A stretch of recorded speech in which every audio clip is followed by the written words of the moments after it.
Hey, what's up guys, Rev here. So today we're going to be looking at the devastating effects that woke DEI initiatives have had on the video game industry and those responsible for creating various titles. And we're going to do that by looking at the Halo franchise and some of the people who have created games in the past and in the present, and we're going to compare some of the viewpoints of these people responsible for these games from the old to the new, and the disparity between them is going to be glaring. So let's begin with the present.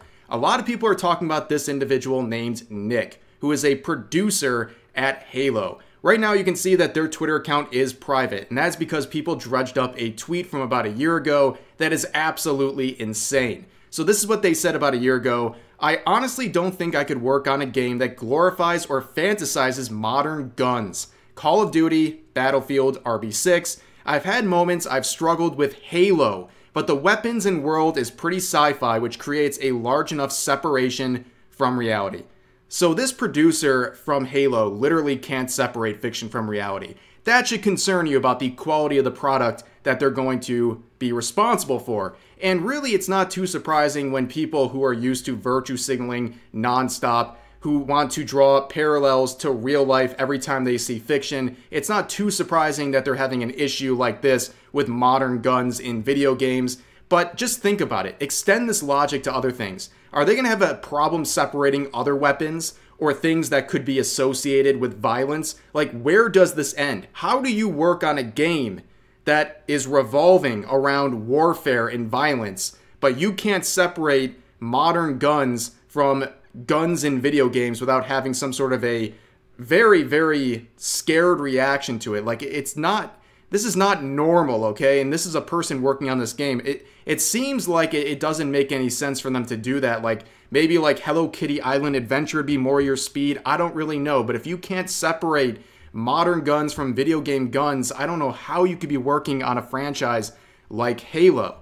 Now, we're going to go back to the old. So we saw some present people at Halo. Let's go back to the older days. And this article by Bounding into Comics here is quite an interesting one. So here is the title. Halo series composer Marty O'Donnell says video game industry now panders because they fear being on the wrong side of some special interest groups who can be very loud and very annoying. And if you know Marty O'Donnell, he is responsible for the soundtracks of the older Halo games that are absolutely iconic, award-winning, very well respected. And if you grew up on Halo like I did, a lot of the songs he produced are hardwired into your brain.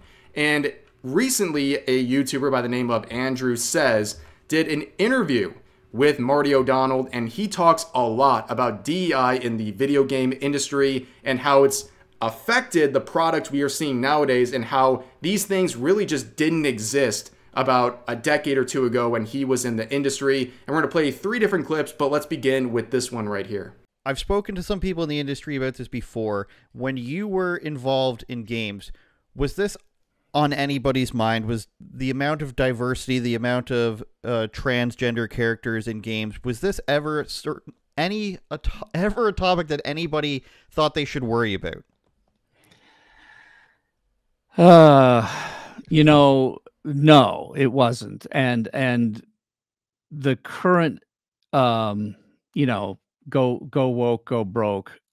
We just keep seeing that happen over and over again. When DEI is not DEI. It is not diversity, equity, and inclusion. It is code word for essentially a Marxist worldview of power structures. And, you know, there's so many catchwords that are being injected into the conversation: colonization, decolonization, all of these kinds of things. It is so far from what, especially in the entertainment business, what people should be worried about. Are you going to tell a good story? Are you going to make a good game? Are you going to do something that's compelling emotionally for people, that's fun for people?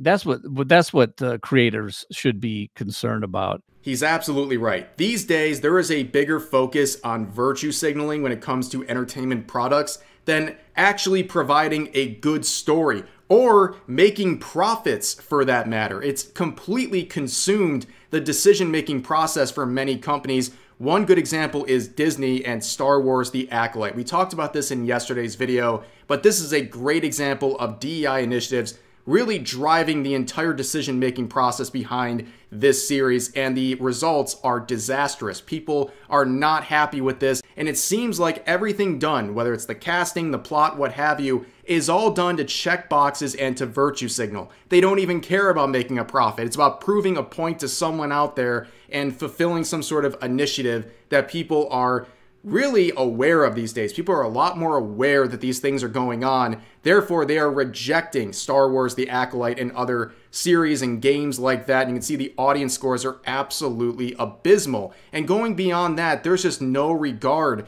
for the actual community or the fan base or anything like that. We saw the star, Amandla Stenberg, releasing a diss track on her own fans, calling all of them racist for criticizing The Acolyte or her performance in that series. And it's absolutely insane, and people are just getting tired of this. And honestly, I don't know how these studios aren't getting tired of it. There must be some real financial kickbacks for them to keep doing these things and having their series bomb as a result of catering to woke initiatives. Now, you know, we've had our share of, I guess I would have to say, diverse characters, but it's like, it wasn't because we needed to make sure there was a certain percentage of, you know, fill in the blank. It was because these were like either great actors or this was going to be a great character.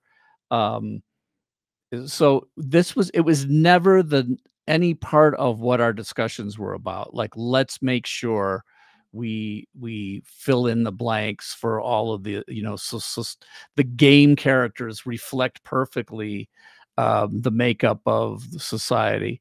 That is just such a creatively dampening way of approaching things, which is why I think the fans are rejecting.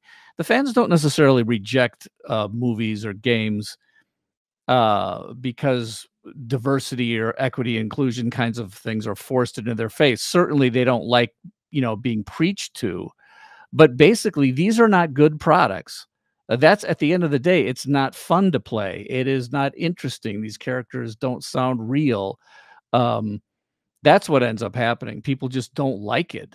He really makes a good point about how DEI finds itself into these products, and it's very obvious when it's happening. So here's a great example, a recent one, Assassin's Creed Shadows. A lot of people are very confused about the choice of the two main characters for this game that is set in feudal Japan. You have a woman and a black man. That doesn't feel natural in these contexts. It feels very forced. Now, game journalists and members of the industry are coming out and saying, well, if you don't like this choice of main characters, especially with Yasuke, you are a racist and a bigot. And you just don't like seeing minorities in positions of franchises. And that is not the truth.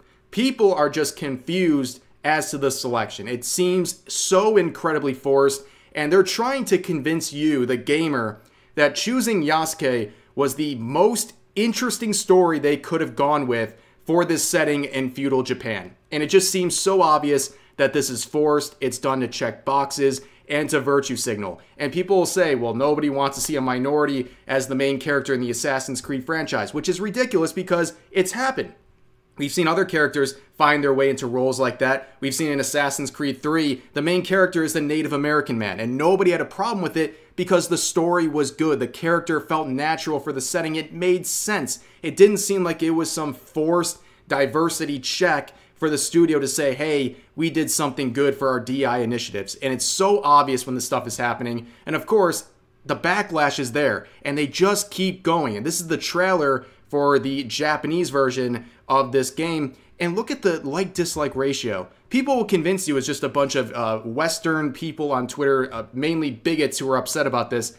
If you're a Japanese gamer and you're seeing this go on, you're probably extremely confused, and you're seeing through this nonsense and this woke pandering that is putting a character like Yasuke as the main character in a game that is set in feudal Japan. Why do you think that, you know, against all odds seemingly, that some of these major studios in movies and gaming still push forward with DEI and all these different forms of it?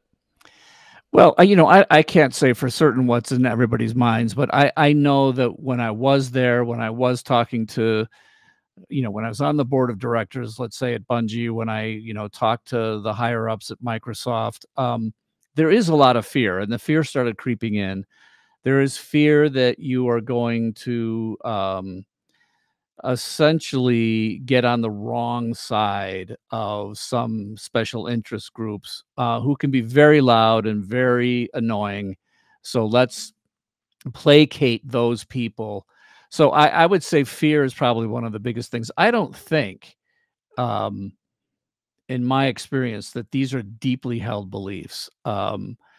You have to understand that, especially in the big companies, the C-suite and the executives, they are just constantly, all they're doing is looking at the bottom line. And if they think something could affect the bottom line, I honestly think a lot of these people are empty suits. They don't actually have core values. So intimidation tactics like that seem very familiar to a lot of these DEI initiatives. We have seen it with the woke consulting firm Sweet Baby Inc., who is very involved in the gaming industry. We have seen their CEO directly state that if you want to promote DEI initiatives to your company, you should go to your boss and threaten them with the consequences of cancel culture that might happen if you don't work with them. And we have seen companies like Black Myth Wukong's developer team, Game Science, come forward and say that Sweet Baby demanded $7 million from them for these woke consultations. And they said to Game Science, basically, if you don't work with us,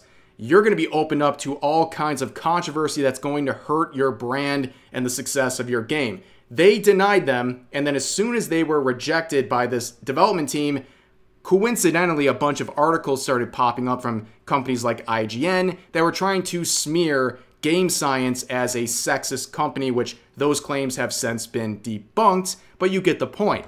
And beyond just Sweet Baby, these DEI initiatives go much deeper. And about 2 months ago, we talked about a DEI initiative called Bridge. And that video was responsible largely due to this thread by Kirsha. It's a great thread, and she's done additional research into Bridge since my video, and we probably will return to do an update on what Bridge is doing.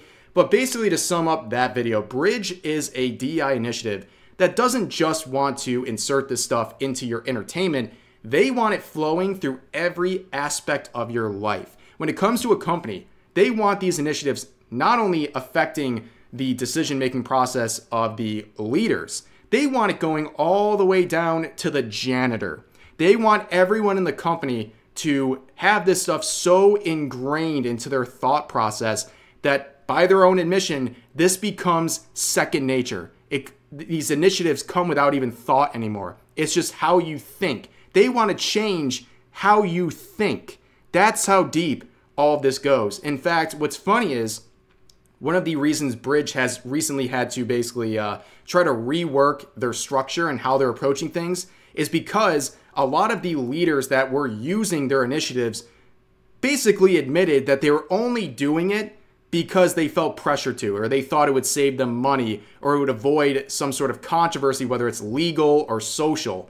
And that pissed off the people responsible for Bridge. They said that's not good enough. You don't just check boxes with us. You have to actually believe this and then have this trickle through your entire company and then to the clients and the customers who use your business. That's how deep these things go.